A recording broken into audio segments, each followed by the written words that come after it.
Buenas tardes a todos, bienvenidos a esta 14ª edición de La Brújula, programa que sale por TLV1, Toda la Verdad Primero. Este programa lo hago junto a un gran amigo que es también co-conductor y cofundador de esta tropelía llamada La Brújula, ¿no? Esta tropelía... Pablo Davoli, ¿cómo estás? ¿Cómo te va? ¿Qué decís? Muy bien. Esta tropelía televisiva. Televisiva.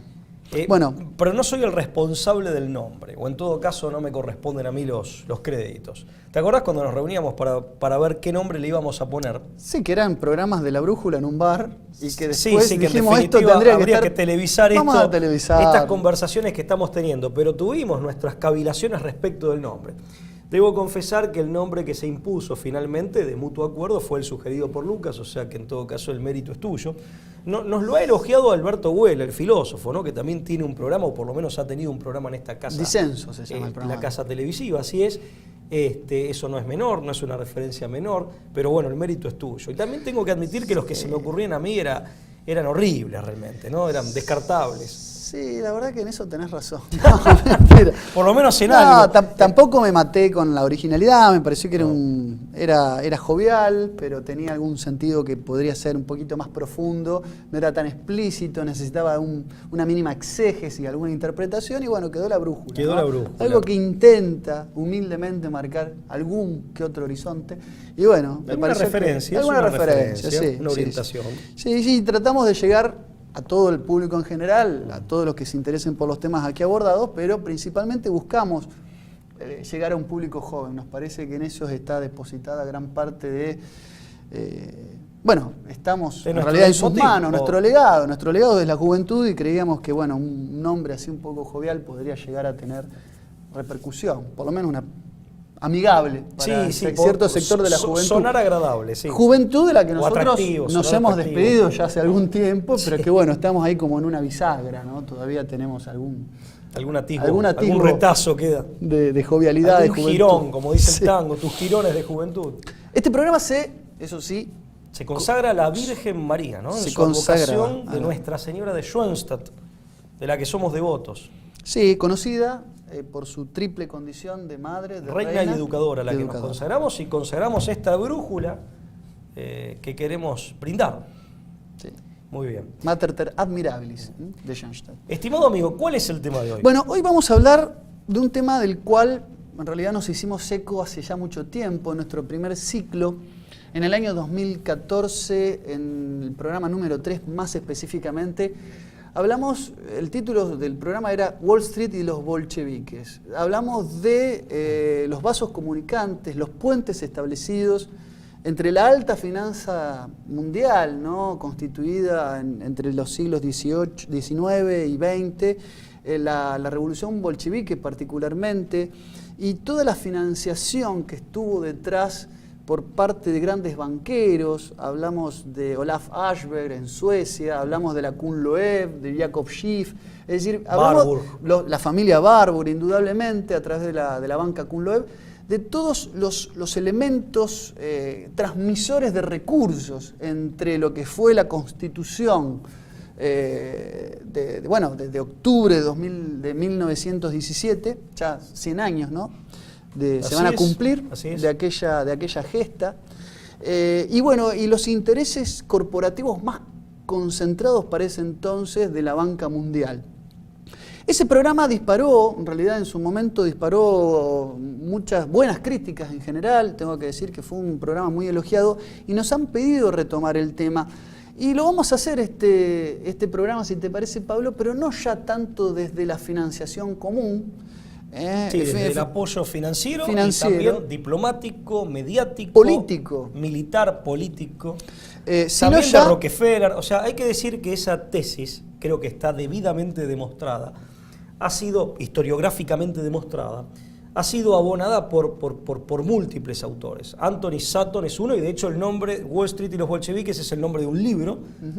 Pero hay muchos otros, incluso Pablo, Walter Graciano en nuestro ámbito. Paul Koch, Anthony Sutton, Adrián Salvucci, Cleon Skousen, Walter Graciano, Salvador Robert Borrego, Miner, George Katkoff, Stefan Pozzoni, Michel Foutret, Eichenbaum, Salvador Borrego Escalante, Bela Dodd, O sea, hay un montón de autores una pléyade que podemos, en nuestros escritos, también en nuestro libro La Guerra Invisible, también damos algunos antecedentes del caso y explicamos el tema. Totalmente. Es decir, sobre eso hay mucha bibliografía muy documentada y la hemos citado en más de una oportunidad. Porque pese a encontrarse historiográficamente demostrado este apoyo, es cierto que para el grueso de la gente sigue siendo una novedad, e incluso plantearlo, de alguna manera, contribuye a poner en crisis, digamos, la idea de una, digamos, en realidad contribuye a poner en crisis un esquema binario de derecha, capitalista liberal, e izquierda, marxista comunista, o socialista marxista, mejor dicho,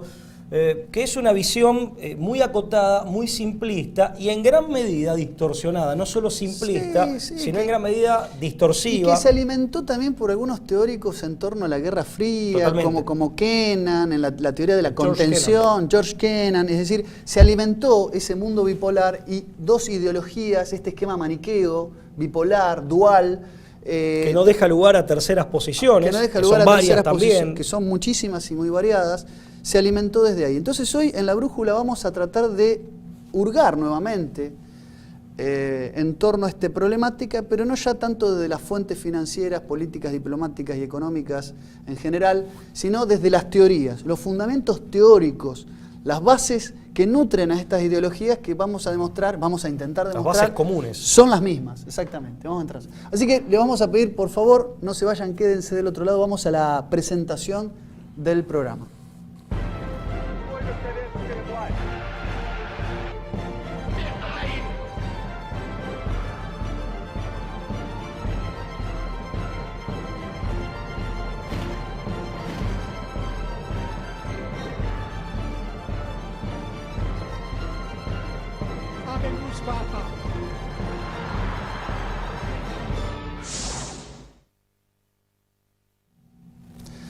Bueno, Pablo, es un tema escabroso, para muchos puede resultar urticante, porque muchos tienen una ideología formadamente de izquierda, o se puede decir de derecha. Que se sostienen en ese esquema. En ese esquema bipolar, que va de la izquierda a la derecha, y generalmente las posturas de tercera posición suelen ser las más irritantes, porque corren a la izquierda por izquierda y a la derecha por derecha. Es decir, las doctrinas de tercera posición tienen la gran ventaja de no estar inmersos en esa pelea o en ese falso dualismo, porque para la tercera posición ese dualismo es una falsedad, es una pantomima, es una puesta en escena. Irrita mucho porque generalmente la tercera posición puede correr a los miembros de la izquierda, muchas veces por izquierda. ¿Cómo? Haciendo este ejercicio de mostrar los vasos vinculantes, en muchos casos muy estrechos, que tienen con la extrema derecha, que es su tradicional y antiguo rival, ¿no? Sí. O que pretendidamente antiguo rival. Y si no irritan estos planteos o estas alternativas, una vez planteadas, generan como mínimo perplejidad. Bueno, y aparte, sí, esta dificultad para recatalogar de conformidad con las escuetas y muy precarias categorías analíticas que ese mundo bipolar, ese mundo de concepciones bipolar te permite. Que es el fenómeno que se da con mucho, a veces al mismo tipo que le dicen que es de extrema derecha, le dicen también que es de izquierda. O sea, hay una enorme dificultad y una gran contradicción dentro de ese esquema, como para catalogar el que de pronto pertenece a una de las tantas terceras posiciones. Y esto hay que decirlo, pero bueno, en favor de estas terceras posiciones, después habría que analizar concretamente cómo es cada una, qué son, de qué se tratan, pero hay que decir que por lo menos rehuyen o logran eximirse de las dificultades analíticas y las dificultades políticas concretas, prácticas, que esta simplificación y distorsión bipolar de esquematización bipolar genera.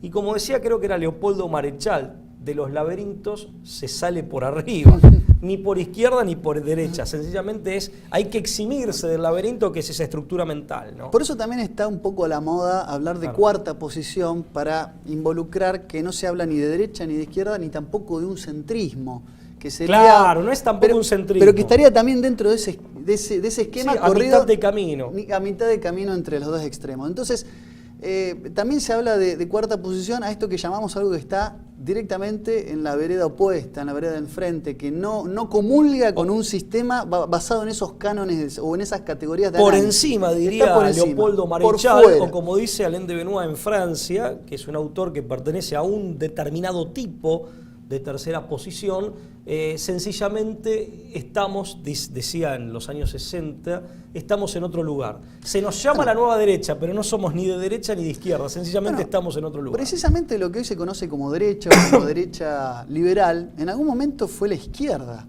Sí, precisamente en el orden tradicional, en torno a la Revolución Francesa, en este esquema de cómo se posicionaron incluso físicamente feuleantes y girondinos y jacobinos, quedó esta categoría de izquierdas y derechas, o sea, es histórico. Fíjate, ¿no? La precariedad en semántica. En torno de 1791. No, que aparte en la reunión de los estados, digamos, la sesión conjunta de los estados generales en Francia, en definitiva tenía que ver con la ubicación física de quienes se congregaban en representación de sus respectivos estamentos, ¿sí?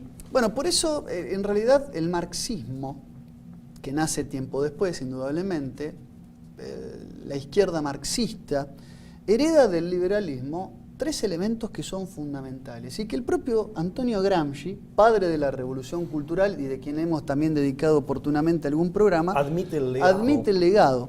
Primero es el carácter inmanente, podemos decir, el carácter universalista, o sea, por fuera de este carácter expansivo, tentacular, y también el carácter revolucionario, transformador, porque ya con la Revolución Francesa se agrega esto de la violencia buena, de que hay una violencia revolucionaria que es una violencia justificada, porque se sale con eso de un orden opresor. No, y motor de progreso, ¿no? Y que además, el marxismo va a convertir en dogma. No, que aparte de salir de un estado de atraso, por eso hay un progresismo, un espíritu progresista, que en realidad el marxismo hereda. Es un hijo pródigo en este sentido, está muy bien aleccionado por su progenitor, en este carácter de la revolución como salto de un estado anterior, opresivo, que beneficia a un grupo, a una élite, para algo que sea para todos. En realidad, en épocas de la Revolución Francesa, esta misma exégesis hermenéutica, si se quiere, estaba presente, es decir, el enemigo era la aristocracia, la reyesía, la sangre azul, el orden establecido, tradicional, sobre la base monárquica, y había que llevar a un mundo burgués de igualdad en el punto de partida, como decía una profesora mía, en donde todos nacemos libres e iguales. Sí, esa es una premisa ideológica. Y bueno, y el marxismo toma esto, pero obviamente lo amplía.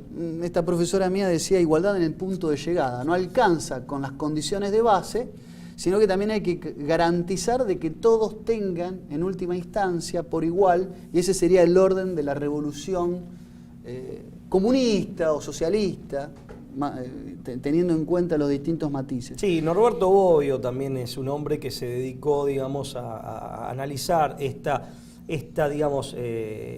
concepción de la igualdad que es esgrimida por ambas fuerzas o corrientes ideológicas, pero con distintos alcances prácticos, ¿no? Esto de la igualdad en el punto de partida, la igualdad natural en el punto de partida, suponiendo que, digamos, naturalmente se da, valga la redundancia, o como producto de una política en donde es una igualdad artificial provocada deliberadamente por el hombre en el punto de partida, o la igualdad en el punto de llegada, que sería la uniformización total.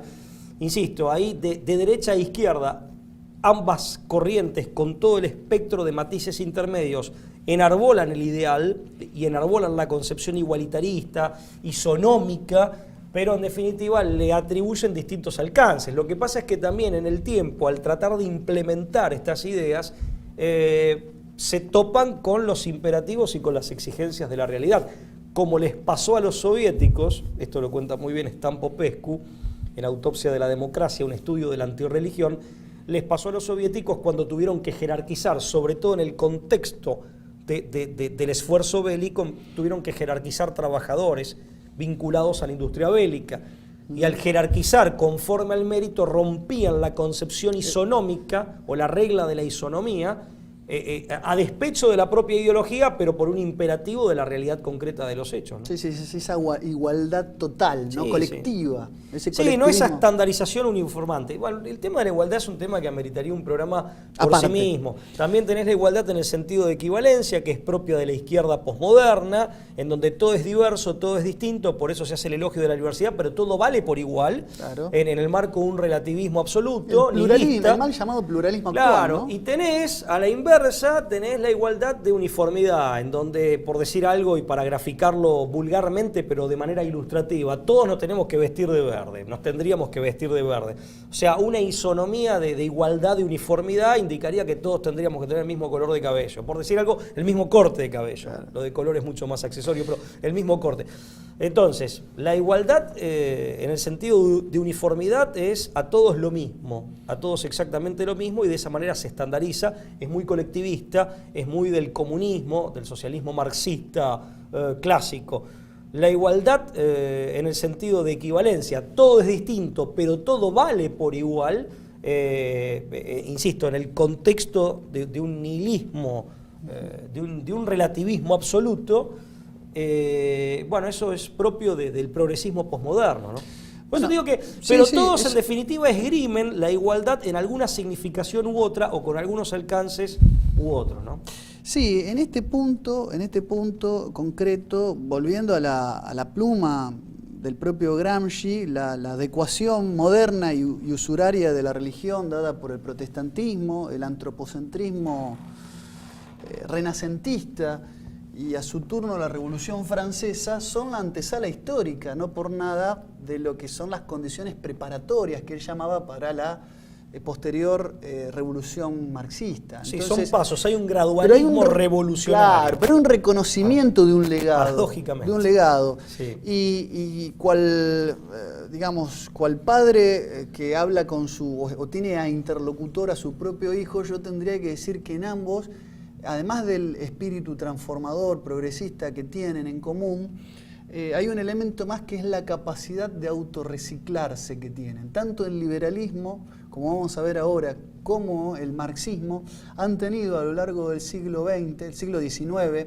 y el siglo XX, una serie de oleadas de transformación que les ha permitido adecuarse a determinados cambios, incluso muchos cambios por ellos mismos promovidos en su momento. Quiero decir con esto que tenemos por ejemplo, un liberalismo ilustrado del siglo XVIII, que nace primero, todavía toma forma más como liberalismo político antes que como económico, primero de la mano de John Locke, pero después también inmediatamente en el siglo XVIII sobre la base de la teoría del valor de autores como Adam Smith y la riqueza de las naciones, David Ricardo. El mismo Carlos Marx adhería a una teoría del valor trabajo, pero que después le termina con esto de la plusvalía, modificando y apartándose del itinerario ideológico liberal clásico, de la economía clásica de aquel momento, pero que claro, efectivamente en esta idea ilustrada hay un primer revés que con la cuestión social del siglo XIX, en esa promesa de plenitud mediante la razón, la fraternidad, la igualdad, indudablemente la libertad, empezaba ya a entrar en un estado de colapso, de implosión, que genera una segunda vorágine liberal, pero ya vinculada a lo que fue el cientificismo de base decimonónico, de base sobre todo positivista y también de base darwiniana. Es decir, tanto de los ingleses, eso está muy desarrollado en nuestro libro, de base por un lado de la corriente sociológica positivista francesa y con la otra mano también muy vinculada al biologicismo inglés de las corrientes británicas. Me estoy refiriendo a la aplicación de las categorías de Darwin, por ejemplo, también a pensar el mundo, y acá también los vasos vinculantes entre el propio Marx y el darwinismo social son bastante fácil de reconocer, que obviamente ni el liberalismo y muchos marxistas actuales no les gusta querer reconocer. Me refiero a que en el siglo XIX la obra de Darwin había sido reinterpretada primero por Spencer en Inglaterra para explicar que las leyes de la economía eran un retrato especular los mercados representaban la ley de la supervivencia del más apto, es decir, había una adaptación de las categorías de Darwin a tratar de estudiar la vida civil, social y económica, entendiendo que en realidad las diferencias sociales y las desigualdades entre los hombres estaban naturalmente vinculadas con una situación de competencia o de libre competencia por la supervivencia que se veía reflejado en el mundo biológico a través de las leyes de la evolución. Ahora, te quiero decir una sola cosa más, porque es muy interesante esto. El primer darwinista, que fue Thomas Huxley, el abuelo de Aldous Huxley, que podemos decir fue el primer darwinista porque fue uno de los que militó el darwinismo, o sea, defendía el darwinismo con ese apasionamiento de la época, casi ciego. Fue no solo amigo, sino que compartió material intelectual, esto lo dice Daniel Stulin, un periodista ruso, pero que escribe muchos trabajos interesantes en español. Fue amigo y compartió mucho material intelectual con Federico Engels, que podemos decir fue el primer marxista en algún punto.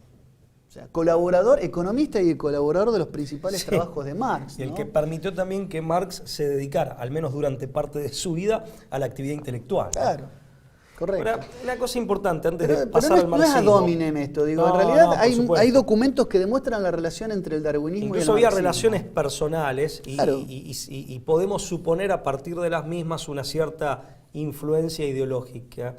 Mirá, el cambio que vos mencionás, ese cambio o ese reciclaje al que haces referencia, creo que obedece o que tiene, digamos, esquematizándolo, dos factores. Por un lado, se aparece una nueva vedette en el campo científico, que en el siglo XIX claramente era la biología, el influjo de la nueva vedette científica sobre el resto de las áreas del conocimiento o de las ramas y disciplinas científicas. Eso por un lado, es una suerte de influjo epistemológico.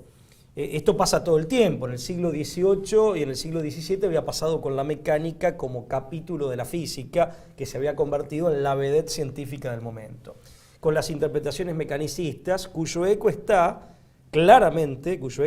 tanto en la idea de la mano invisible que dirige y que funciona como mecanismo autorregulador del mercado libre, y también en la teoría de la división de poderes, tal como la plantea Montesquieu, también en el siglo XVIII, casi concomitantemente con el libro de Adam Smith, en donde habla del sistema de pesos y contrapesos, que más allá de la voluntad de los funcionarios o de los dirigentes políticos que subjetivamente buscan el poder, en definitiva lograba un equilibrio que no era querido por ninguna de las partes, pero que sin embargo beneficiaba automáticamente, se producía y beneficiaba el conjunto. Claramente en el siglo XIX la vedette pasa a ser la biología. En segundo lugar, creo que es el liberalismo, que queda puesto en evidencia ya en el siglo XIX frente a una cuestión social que ya era inocultable. Es el liberalismo que se ve, en falta, en offside, en términos futbolísticos, que no ha cumplido con su promesa de prosperidad general. Entonces, de bienestar general, de la riqueza derramada, automáticamente repartida en forma justa por el mercado. Y entonces, es un liberalismo en búsqueda de una nueva legitimidad. Esta mano invisible era demasiado invisible, digamos. Claro, no se reflejaban los resultados concretos y palpables. Entonces, de alguna manera es un liberalismo buscando a la defensiva y buscando una nueva legitimación. O sea, en búsqueda de una nueva legitimidad, de una relegitimación. Creo que esto es muy importante. Bueno, yo creo que la nueva búsqueda de legitimación por tercera o cuarta vez, según cómo querramos dividir las etapas, se da ahora cuando te encontrás con esos liberales que te dicen, no, pero en realidad las ideas nuestras nunca se aplicar. Ya no es que han fallado y hay que explicar por qué, sino que no han fallado porque nunca se han aplicado o nunca se habían aplicado con la puridad suficiente. Tiene que estar en crisis un paradigma para apoyarse en teorías no aplicadas, ¿no? O sea, también. O sea, También porque aparte a mí me parece tiene que la vulnerabilidad epistemológica de lo no ensayado. Claro, tener que defender algo porque no se aplicó habla mal, ¿no? Pero aparte es colocarte en la posición de la vulnerabilidad, insisto, epistemológica. Pero te quiero decir, creo que esos son los dos factores. Por un lado, una nueva vedette científica, que era la biología, volvemos al siglo XIX, desplazando a la física mecánica del siglo XVIII, Y por otro lado, este intento de relegitimarte frente a los resultados que contradicen lo que vos habías prometido, como corriente ideológica que en la práctica se torna dominante. Y una cosa más que la tratamos en un programa, ya la hemos tratado en un programa, Darwin, y esto hay que ser claro, y lo sabemos bien a la luz de los hallazgos del Premio Nobel de Etología, ese gran científico austríaco del siglo XX, que fue Konrad Lorenz. Darwin hizo una biología imperfecta, vale decir que todas estas ideas acerca de la supervivencia del más apto y demás constituyen una explicación deficiente de los sistemas biológicos. O sea que la crítica que nosotros hacemos no es solo por la aplicación automática, directa e inmediata de un saber biológico a las realidades humanas, lo cual consideramos aberrante por reduccionista y errado por reduccionista, sino que además decimos que lo de Darwin no era enteramente buena biología, tampoco era buena biología, al menos no plenamente. Pero bueno, esa era una aclaración necesaria. Necesaria, y lo hemos abordado ampliamente en otros Digámoslo programas, así, sí. Konrad Lorenz descubre y demuestra que en el mundo biológico, en el orden de lo biológico, los sistemas que son cooperativos son más eficientes en el logro de sus objetivos que los sistemas de competencia. Paralelamente, la teoría de los juegos de John Nash, y esto es lo que Walter Graciano como economista destaca que le llamó la atención a él en el libro Nadie vio Matrix, parece descubrir lo mismo, obviamente en un campo que no es el de la biología, ¿no? Por eso digo, lo de Darwin ni siquiera es que es una buena biología, bueno, ¿no? En el ambiente decimonónico e intelectual, ¿no? de las escuelas de ciencia londinenses, se respiraba este darwinismo como una verdad casi revelada a la luz de la ciencia, y Marx no era ajeno. Esto está demostrado en los elogios que Marx profiere, por ejemplo, en la carta a La Salle del 16 de enero de 1861, la de Marx a Engels en 1862. También está la correspondencia poco conocida entre el propio Marx y Darwin.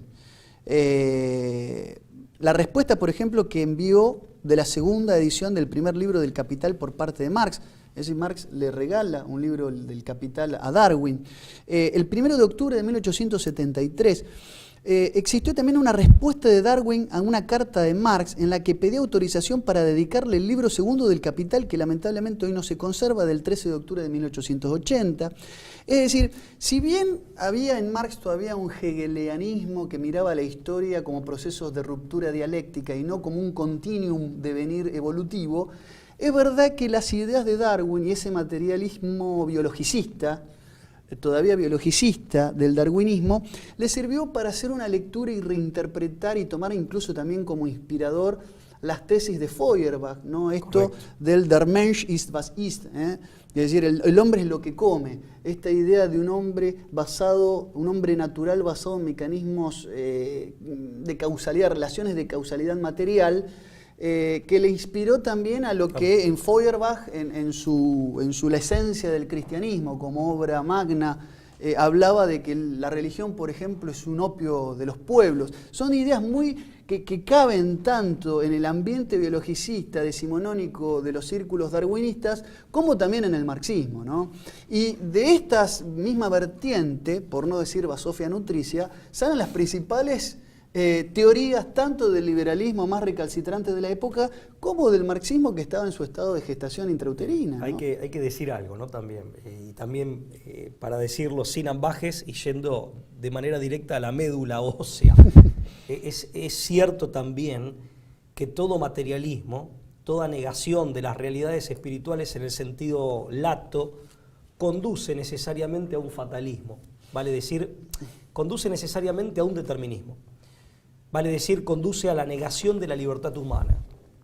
Sí, correcto. Y ahí también hay un punto, ¿no? Hay un punto de contacto muy importante, más allá de cuál sea el factor que identificás como factor determinante en esa relación de causalidad. Pero lo cierto es que todo materialismo te lleva necesariamente a un determinismo. Y según cómo concibas ese materialismo, si como materialismo economicista o biologicista, etcétera, vas a definir o vas a identificar el supuesto factor determinante del comportamiento humano. Bueno, hay que decir que en el siglo XX se generan, por vía de de esos vasos vinculantes las situaciones más aparentemente paradojales o contradictorias, como por ejemplo de que las principales corrientes de nueva izquierda, sobre todo lo que es el feminismo y demás, que se nutren sobre todo de bibliografía muy de izquierda marxista, vamos a decirlo así, es al mismo tiempo financiada por instituciones que fueron creados por las primeras feministas que poco tenían de marxistas y mucho de liberales. Por ejemplo, la galtoniana Margaret Sanger, a quien le debemos, primera feminista ella, ¿no?, que en Estados Unidos fundó la International Planned Parenthood Foundation, ¿no? Organismo que nacido de las entrañas del liberalismo eugenésico decimonónico, hoy financia al feminismo de izquierda funcional al aborto, ¿no?, y el control poblacional. Memorándum 200 de Henry Kissinger. La famosa, bueno, como se le dice alegóricamente, la famosa multinacional del aborto. Claro. Bueno, existe al día de hoy y tiene una importancia práctica. Generalmente grande. el liberalismo omite hablar de Margaret Sanger y mucho menos también de su partener en el Reino Unido, que es Mary Charlotte Carmichael Stopes, fundadora de la Marie Stopes International, que es otra organización que también se dedica a financiar a las abortistas y feministas que, digo, desde el punto de vista de su arenga ideológica, citan a Simone de Beauvoir, qué sé yo, Kate Millett, Monique Wittig, Judith Butler, Firestone, o sea, todas estas feministas que desde lo ideológico son de izquierdas. Ahora, cuando vos hurgás en la fuente de información y de financiación, encontrás que los principales aportantes son organizaciones que poco tienen que ver en su génesis, incluso en su génesis, con el comunismo marxista revolucionario, etcétera, ¿no?, en esta transformación. No, ni tampoco con el sistema en el cual ellos han hecho una acumulación de riquezas que le permite esta, entre comillas, generosa financiación. Son grandes capitalistas. Bueno, en este punto en concreto hay... Son depredadores, no solo grandes capitalistas, sino que son depredadores del mercado. Correcto. O sea, dedicamos un programa... El supracapitalismo de Borrego. Claro, o sea, ¿no? En definitiva sí, es una suerte de supracapitalismo. O es, digamos, son los factores de descomposición que anidan en el propio sistema capitalista liberal. Es el perro que se muerde la cola, digamos, en sus máximos exponentes. Dedicamos un programa poniendo de resalto todas esas vinculaciones en el caso puntual del magnate y especulador usurero internacional George Soros. El programa número 2, sino el número 3. George Schwartz, más conocido como George Soros. Sí, el programa se llama No todo lo que brilla es Soros, es de un programa reciente de este año. Bueno, creo que es un ejemplo emblemático de ese connubio capitalista liberal por un lado y marxista o comunista en un sentido más amplio por el otro. Con un comunismo que también sabe reciclarse y que se presenta, digamos, con ribetes posmodernos, ¿no? Bueno, de eso vamos a hablar en el próximo bloque. Yo te invito a hacer una pausa, Pablo, pero me gustaría que hablemos después del bloque, del segundo bloque, dos cosas que para mí son puntualmente significativas. La reconversión tanto de la izquierda como de la derecha. Es decir, de todo el sistema. De cómo se han enmascarado. ¿No se llama consenso de Washington eso? Bueno, vamos a hablar del consenso o sería de Washington. Como el pacto, digamos, en el cual... Vamos a hablar del consenso de Washington y vamos a ver cómo ambos han generado sus propias mutaciones intestinas, pero siguen manteniendo ciertos cimientos de base comunes, como el globalismo. Y sus complicidades. 1990, consenso de Washington. Y vamos a ver también, me gustaría, en esta reconversión, cómo también sigue en el siglo XX los vasos financieros comunicantes de estas esta historia de la ayuda financiera, no se vaya a creer, señor, que se detuvo en 1917. No. Y además, cómo se repartieron, cual división de sociedad conyugal. La cultura fue al marxismo y la economía fue al liberalismo. Sí, pero de una manera no separatista, sino de mutua funcionalidad. No, como si estuviera digitado desde arriba. Pero bueno, eso lo vamos a estar hablando enseguida después del corte. La Guerra Invisible, Acción Psicológica y Revolución Cultural, en coautoría de Lucas Carena y Pablo Dávoli. El libro que revela las maniobras de manipulación psicológica y cultural. La Guerra Invisible, Acción Psicológica y Revolución Cultural, disponible en mercadolibre.com.ar. La Guerra Invisible, Acción Psicológica y Revolución Cultural. ¿Estás lista para tu revolución personal? Sumate al segundo Congreso Iberoamericano de Mujeres Conscientes. Vamos a remover creencias en espiritualidad, salud y felicidad. Conferencistas de España, Brasil y Argentina. Sábado 13 de mayo en Buenos Aires. Encontranos en Facebook. Congreso Iberoamericano Mujeres Conscientes.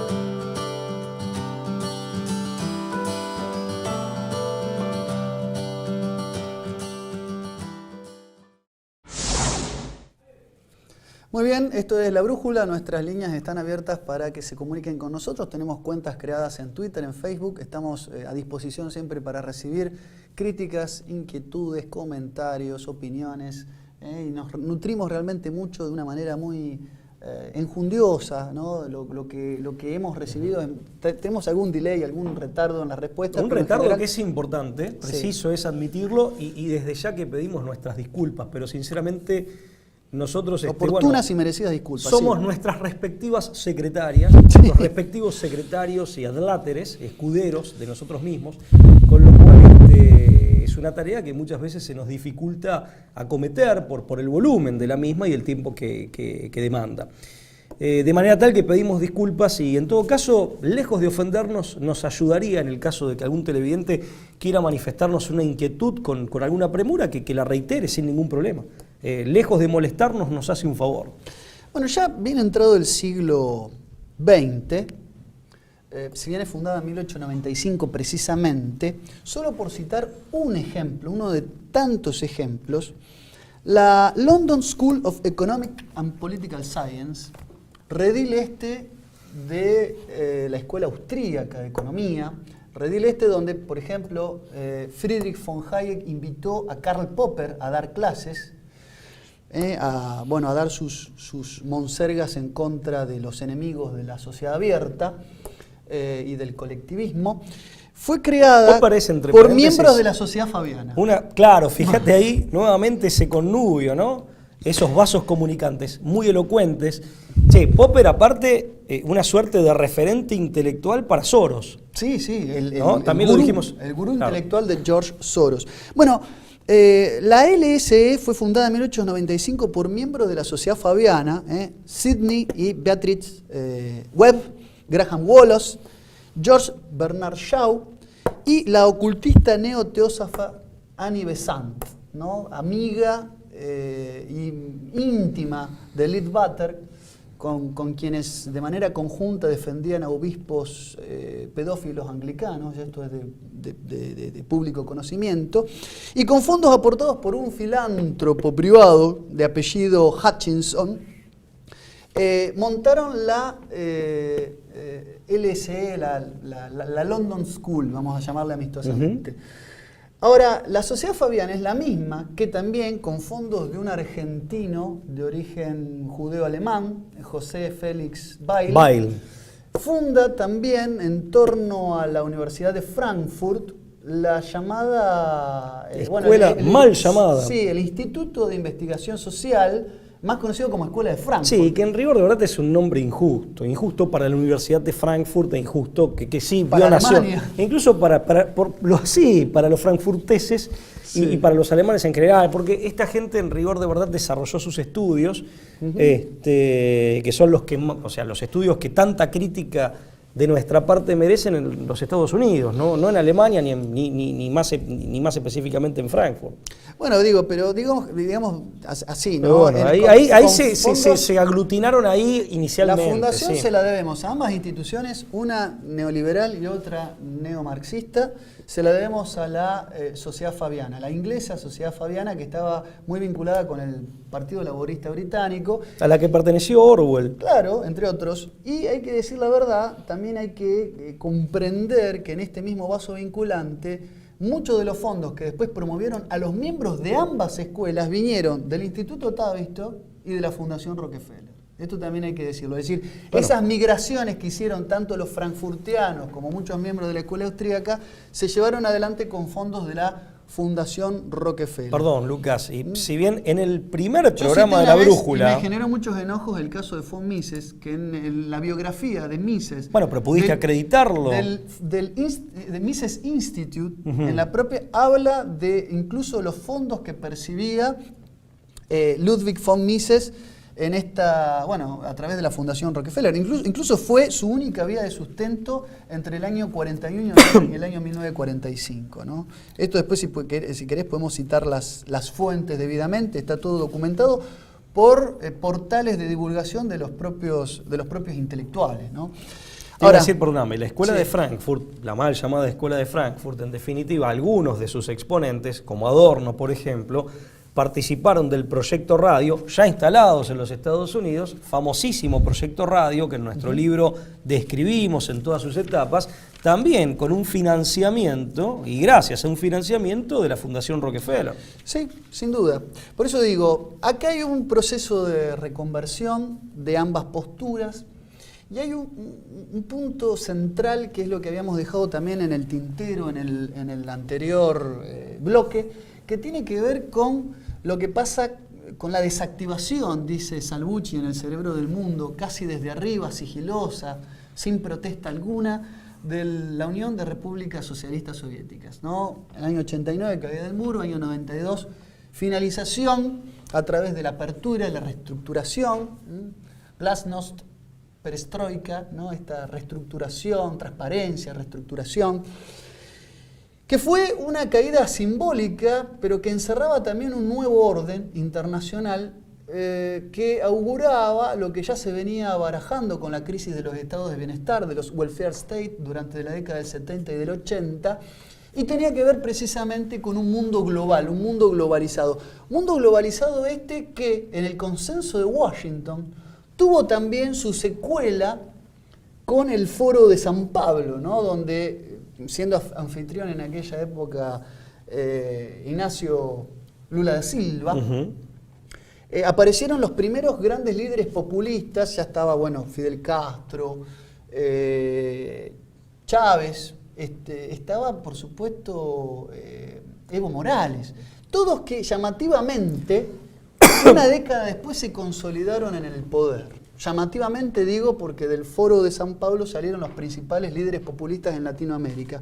Pero digo, nuevamente el consenso de Washington y el Foro de San Pablo fueron como la doble tenaza, la doble pinza, a través de la cual se configuró un mundo nuevamente reconvertido y donde se definió y donde se le entregó, como bien dijiste, como un acuerdo, la cultura de alguna manera a la izquierda, y la economía quedó preservada para la derecha liberal. Fíjate vos que esto se evidencia en los diseños curriculares de las principales universidades latinoamericanas. Configurada, digamos, o con un intento de configurarla a nivel global, una vez que se produce el fenómeno de la interconexión, con las premisas ideológicas, las pautas ideológicas y las promesas quiméricas del capitalismo liberal, que en la práctica son reglas de juego que en definitiva favorecen a estos tiburones que no solo logran acumular riqueza, digamos, de una manera extraordinaria, sino que lo hacen en desmedro, de la riqueza existente y por lo tanto de la que en justicia corresponden a los demás. Por eso básicamente esto tiene directa vinculación con, digamos, con las finanzas ya no subordinadas al servicio de la producción, más allá del problema del reparto de la renta que genera la producción, sino que tiene que ver con esa insubordinación que pone a las finanzas por encima de lo que queda denominado, para distinguirlo, como economía real. De esta manera se transforman en negocios puramente especulativos y usurarios, un auténtico cáncer que permite el enriquecimiento a costa de todo el sistema de quienes nada útil en términos económicos, han aportado como para justificar económica y al mismo tiempo éticamente, porque son dos caras de la misma moneda, la riqueza de la que se han adueñado. Y por eso es disfuncional económicamente también. Por eso lo que hacen es necrosar la economía o depredarla. Sí. ¿Correcto? Bueno, pero bueno, ese es un tema al que ya le hemos dedicado tiempo. Sucede también que el ideal mal llamado internacionalista, que tiene que ver con la eliminación, el vaciamiento de las identidades que no solo son las étnicas y las nacionales, es un ideal de estandarización, insisto, mal llamado internacionalista, primero porque lo internacional está referido a la relación entre las naciones, lo cual desde ya es buenísimo, máxime si hablamos de relaciones que deben articularse de manera pacífica, cooperativa y cordial. Estamos hablando de un ideal que tiende al vaciamiento de las identidades étnicas y nacionales, al vaciamiento espiritual de las culturas, a la desertificación cultural, a la impotencia política de los pueblos, considerados en general y en particular, justamente para lograr una estandarización en la que campeen dominantes estas fuerzas o estos agentes que nada útil han aportado al mundo, ni siquiera en lo económico. Ni siquiera en lo económico. Ese falso dilema que se planteaba en los 90 entre lo social y lo económico, a la luz de estas apreciaciones, se revela como lo que acabo de decir, como una falsedad total. ¿Correcto? Pero bueno, me parece importante dejarlo debidamente destacado. Incluso hombres que provienen de formación hegeliano-marxista, según ellos mismos declaran, a esta altura de los acontecimientos y frente a cuán evidente y cuán grosero e indignante se ha vuelto este fenómeno, como Alain Soral, te lo dicen. Él, utilizando las categorías analíticas en las que está formado, que yo no las comparto, dice, la nueva lucha de clases, ¿cuál es? Entre los productores, independientemente de si son productores, cuentapropistas, organizadores de la producción como empresarios, o bien, que pueden ser organizadores de los medios de producción propios o ajenos, empresarios en los dos sentidos, como dueños o como gerentes generales, como CEOs, o los que trabajan son productores en relación de dependencia, porque son factor de la producción, que son los trabajadores en el sentido más común del término, versus los usureros mal llamados internacionalistas. ¿Correcto? Que nada positivo o útil producen, ni siquiera, ya que hablamos de utilidad, en lo económico. Sí, pero sí se... En general los marxistas no se plantan. El mismo Mijail Bakunin, en la primera internacional, en época de propio Marx, se fue desilusionado y se enojaba diciendo que los marxistas tenían un pie en la banca y una en la revolución, porque no pretendían oponerse a ese sistema supracapitalista. Y porque habían recibido la Liga de los Justos, a la que pertenecía el famoso cheque de Rothschild. ¿Vos sabés que Marx, eso yo en uno de mis artículos lo coloco, un artículo viejo que escribí. Bueno, que Bob Miner representó en una caricatura que también analizado, ¿no? Marx tenía una vinculación genealógica con la familia Rothschild, ¿no? Compartía con Nathan Rothschild, compartía un bisabuelo. Bueno, a través de un poeta, primos lejanos. El poeta Heinrich Heine, autores, ¿no? El poeta Heinrich Heine le dio asilo a Marx en la casa de uno de los Rothschild, donde conoció a Disraeli. Ahora, la Comuna de París, con toda su violencia, el año 1860 desparramada en las calles, digamos, las casas de los grandes banqueros, las propiedades en general de los grandes banqueros, incluyendo la rama Rothschild, la rama francesa de los Rothschild, no fueron objeto de agresión alguna. Ninguna. Bueno, precisamente acá estamos. Estamos en una situación donde hay como una especie de matrimonio por conveniencia, de connubio, donde hay elementos ideológicos compartidos, hay premisas ideológicas compartidas. El universalismo hoy es la nueva máscara de la reconversión de la derecha y de la izquierda. Así, ambos comparten el universalismo. Fíjate vos, el consenso de Washington, del que recientemente hablamos antes del corte, para poder instalar las 10 premisas del aperturismo en América Latina, decidió concederle a la izquierda el ámbito de la cultura. No lo hizo explícitamente, yo estoy desembosadamente estableciendo una cosa muy exageradamente explícita. Pero es una suerte de distribución de materias. Natural, ¿no? Claro. Ellos preferían tener una izquierda profanando templos y no quejándose por la economía. Economía que, dicho sea de paso, hay que admitir, empezó en un estado de colapso mucho antes en el capitalismo con la crisis del 30 y que se tuvo que reconvertir, el capitalismo se tuvo que reconvertir mucho antes que el marxismo.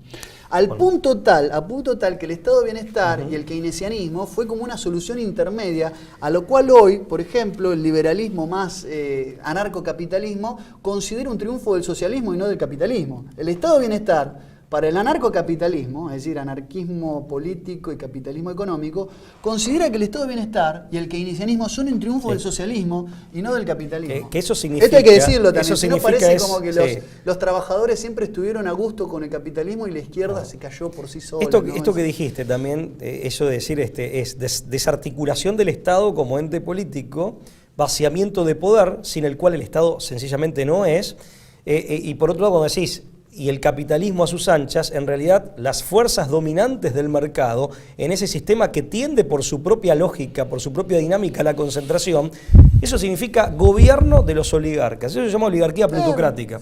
Eso es oligarquía plutocrática que adquiere o quiere adquirir envergadura global. Que ese es el dilema de nuestra época. Ese es el gran dilema de nuestra época, muy difícil de ver, al menos de ver con nitidez, desde la simplificación izquierda-derecha, binaria, bipolar, en blanco y negro de otra época, y que ya en su época no permitía revelar las complicidades y los elementos compartidos. Sí, y que desde el New Deal, insisto, desde que el New Deal y desde los keynesianismos aplicados, programas de soluciones intermedias, mostraron que ambos paradigmas, así como estaban presentados de manera purista, estaban destinados a perecer, a periclitar. Déjame decirte una cosa, hoy los diseños curriculares de las principales universidades latinoamericanas, por ejemplo, si analiza las universidades de ciencias económicas, sobre todo universidades privadas, son de corte neoliberal y muy, muy alineados con lo que se determina en Michigan o en Chicago. Y si uno analiza las facultades de ciencias políticas, ni siquiera por casualidad o ni siquiera por una simulación estadística encontrás algún autor que no sea marxista. Te quiero decir que en ciencias sociales y en ciencia política, marxismo cultural. Y en económicas siempre aparece la impronta liberaloide, si se quiere. Y esto no es casualidad, tiene que ver con el consenso de Washington. Fíjate que del famoso foro de San Pablo, del que se dice que tuvo una contribución, una marcada contribución, vamos a decir, económica de la narcoguerrilla de las FARC, en determinado momento, el vocero de las FARC, conocido como Iván Márquez, pero cuyo apellido en realidad era Luis Martín Arango, era el verdadero nombre, en septiembre del año 2013 salió por todos los medios de comunicación internacional, vocero de las FARC, financista del Foro de San Pablo, porque aparte el mundo que tenemos está tan enreverado que los voceros de una agrupación terrorista narcotraficante dan conferencias de prensa internacionales. O sea, ¿cómo estará de podrido, ¿no?, el mundo que tenemos estas tristes realidades? Sí. O tenés un brasileño preso que hace análisis desde la cárcel, es entrevistado como un analista geopolítico. Bueno, sí. Que tiene un valor relativo, obviamente, sí, no es material de descarte. Pero Iván Márquez pedía a viva voz, ante las cámaras de televisión en septiembre del 2013, la instauración de un nuevo orden internacional. Sí, una veleidad aparte. En el año 1969 se hizo un informe, el llamado Informe Rockefeller, que lo llevó adelante Nelson Rockefeller. Nelson Rockefeller, hay que decirlo, es por vía paterna descendiente de John Rockefeller, el magnate de la Standard Oil y después banquero internacional. Fundador del Chase Manhattan Bank. Chase Manhattan Bank. Y por parte de la madre era descendiente, Nelson Rockefeller, de Albrecht, ¿no? Albrecht. Sí, de Nelson Aldrich. Nelson Aldrich formó parte de la reunión secreta en la isla de Jekyll en 1913 para poner en manos privadas, fueron uno de los que redactaron el acta constitutiva de la Reserva Federal de los Estados Unidos. Tal como se la sistema que existe hasta el día de hoy. Sí, que consolida el poder de las finanzas por sobre el poder de la economía. Dicho vulgarmente, el tema tiene una cierta complejidad, tiene una sofisticación jurídica, pero dicho vulgarmente, privatiza la emisión monetaria y crea dinero deuda y no moneda soberana. Bueno, para decirlo rápidamente. Déjame hacer una pequeña aclaración. Cuando yo hablé de este presidiario que escribía... que lo entrevistan como gran geopolítico, dije, tiene un valor relativo. Digo, o sea, no es porque valore la actividad delictiva del tipo que deploro, repruebo y condeno, sino como que vale la pena escucharlo. Me quedé pensando, digo que no sé, vale la pena escucharlo como para tomar una referencia. Ahora que al tipo lo citen como si fuera un gran estadista ya. Bueno, pero bueno, perdona, era un paréntesis que quería hacer. Volviendo a Rockefeller y algún dato más antes de hablar del informe Rockefeller, del cual se conoce poco. Nelson Rockefeller... Sí, se habla mucho del informe Kissinger de unos años después. Muy parecido, el año 200. 74, el Memo 200. Bueno, esto tiene la misma tónica, el mismo nivel discursivo, el mismo talante discursivo. Nelson Rockefeller, en realidad la familia Rockefeller no necesitó tener cargos políticos para ejercer su poder, en general. Pero Nelson Rockefeller fue una de estas excepciones donde se inmiscuyó en la política tempranamente. De hecho, entre el año 59 y el año 73, Nelson Rockefeller fue gobernador por Nueva York. Y entre el año 1974, año del informe Kissinger, y el año 77 fue... vicepresidente de Gerald Ford en los Estados Unidos. Es un tipo muy importante de la política norteamericana.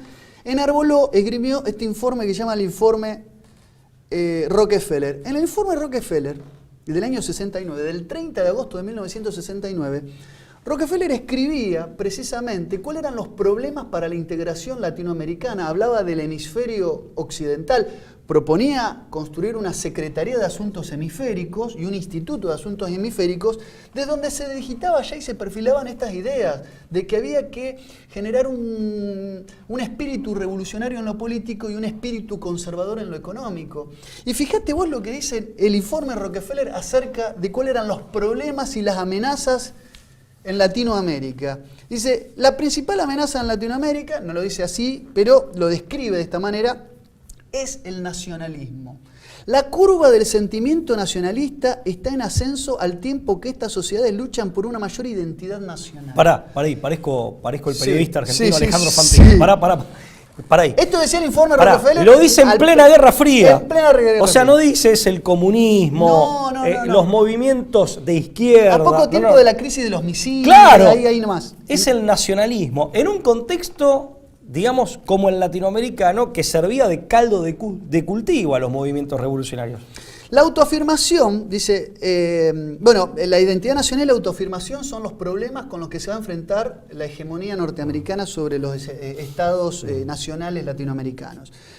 Dado que Estados Unidos tiene un peso tan considerable en las vidas de otras naciones y que su poder y presencia es tan avasallante, este nacionalismo tiende más y más a hallar en los Estados Unidos un blanco tentador y natural. O sea, el problema no es el peso y la presencia avasallante de los Estados Unidos, sino el nacionalismo que mira en Estados Unidos un blanco tentador y natural. O sea, el problema si te pisan el pie no es del que te pisa el pie, sino de vos que te quejás. ¿Por qué pusiste el pie abajo del mío? Claro, ese es el sería problema. una cosa más o menos así. Las fuerzas del nacionalismo están creando presiones en aumento contra la inversión privada extranjera. Informe Rockefeller al presidente Nixon, en ese entonces, año 69, y te muestra esta verdadera cara de lo que es la agenda del futuro.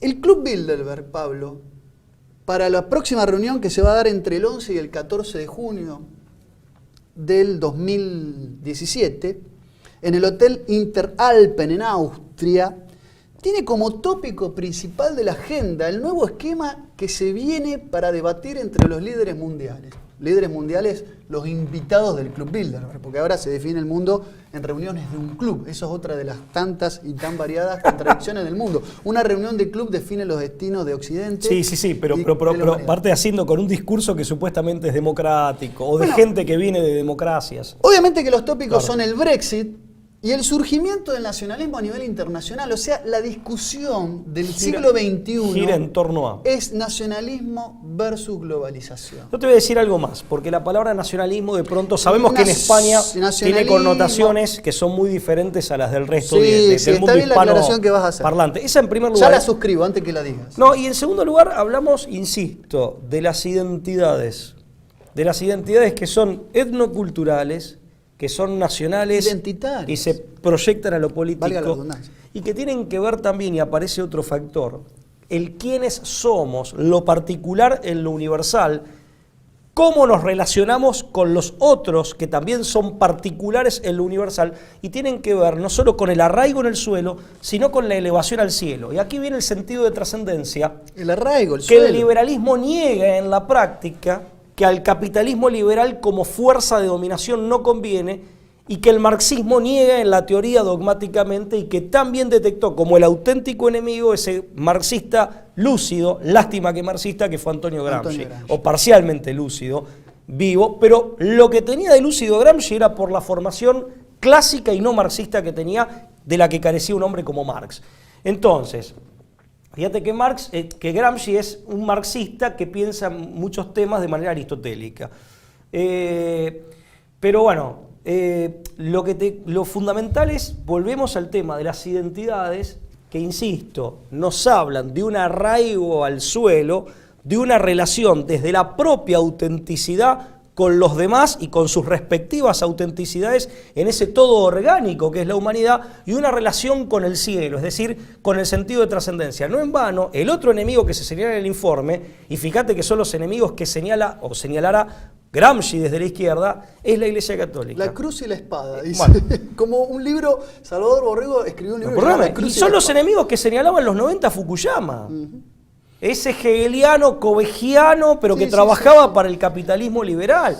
O sea, un hombre aparte vinculado, digamos, a las fuerzas políticas estadounidenses. Son los mismos enemigos que aparecen en el fin de las ideologías, el fin de la historia. Sí, el último hombre. Claro, de Francis Fukuyama y todas esas elucubraciones. Sí, Daniel Bell con la postindustrialización. Hay un libro del padre Sáenz que ha sido invitado a esta casa, ha sido entrevistado por el director de este canal, por Soaje Pinto, otrora, de todos los libros que tiene el padre jesuita argentino Alfredo Sáenz. Hay uno que es Francis Fukuyama y el nuevo orden mundial, un libro que recomiendo leer porque él hace un análisis, una crítica politológica, una crítica desde la teoría de las relaciones internacionales, pero hace una crítica teológica también, dando muestras de una capacidad de, digamos, una gran profundidad en la mirada.